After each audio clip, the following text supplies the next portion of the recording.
ఇచ్చినమ్మా వాయినం పుచ్చుకుంటేనమ్మా వాయినం అనే సామెత ఆర్మీలో బాగా వినిపిస్తూ ఉంటుంది. ఎందుకంటే ఇక్కడ ఆర్మీలో వర్క్ చేసే ప్రతి ఒక్కరూ కూడా లీవ్కి వెళ్ళి వచ్చేటప్పుడు ఇక్కడ ఆల్రెడీ ఫ్రెండ్స్ అయిన వాళ్ళు ఉంటారు కదా, వాళ్ళు లంచ్ ప్రిపేర్ చేసి ఇస్తూ ఉంటారు. సో మాకు అలా ఇక్కడ చిత్తూరు వాళ్ళు తెలుసు. వాళ్ళు మొన్న ఆపరేషన్ సింధూర్ అయినప్పుడు అన్ని క్వార్టర్స్ని ఖాళీ చేసేయమన్నారు. ఫ్యామిలీ మెంబర్స్ అందరినీ వెళ్ళిపోమని చెప్పినప్పుడు వాళ్ళు అలా వెళ్ళిపోయి 1 మంత్ తర్వాత నిన్న వచ్చారు.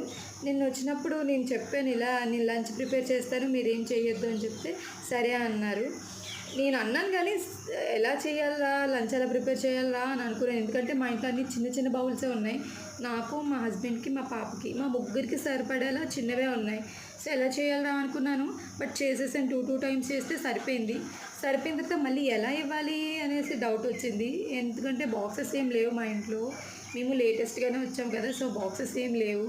లేకపోతే మా హస్బెండ్ అన్నారు, సరే నేను యూనిట్ నుంచి తెస్తాను, ఒక హాట్ ప్యాక్ అందులో పెట్టేసి ఇద్దామని అన్నారు.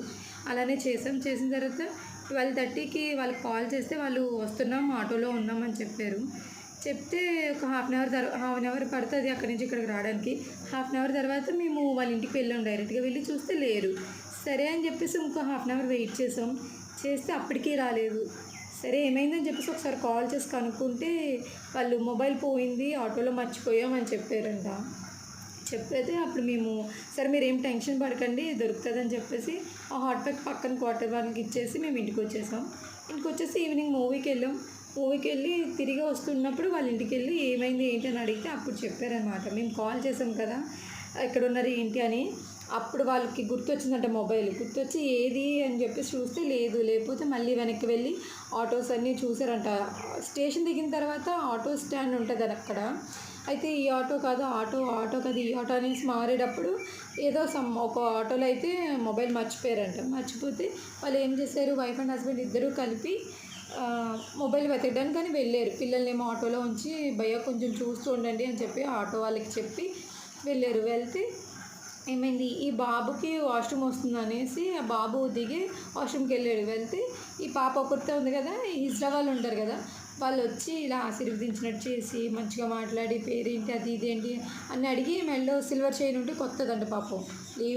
లీవ్లో వేసుకొని వస్తున్నారు, ఇక్కడికి తెచ్చుకుంటున్నారు. అయితే తీసేసుకున్నారు కొత్త చైను. అదొక సాడ్ ఇన్సిడెంట్ అయింది వాళ్ళకి. ఆ సిస్టర్ అయితే ఎంత బాధపడ్డారో. నేను చాలా ప్లేసెస్కి వెళ్ళాను, చాలా ప్లేసెస్ చూసాను, చాలా జర్నీస్ చేశాను, కానీ ఎక్కడ జరగలేదు. ఇదేంటో టైం బాగాలేదు అనుకుంటా ఇలా జరిగింది అనేసి అని చాలా బాధపడ్డారు.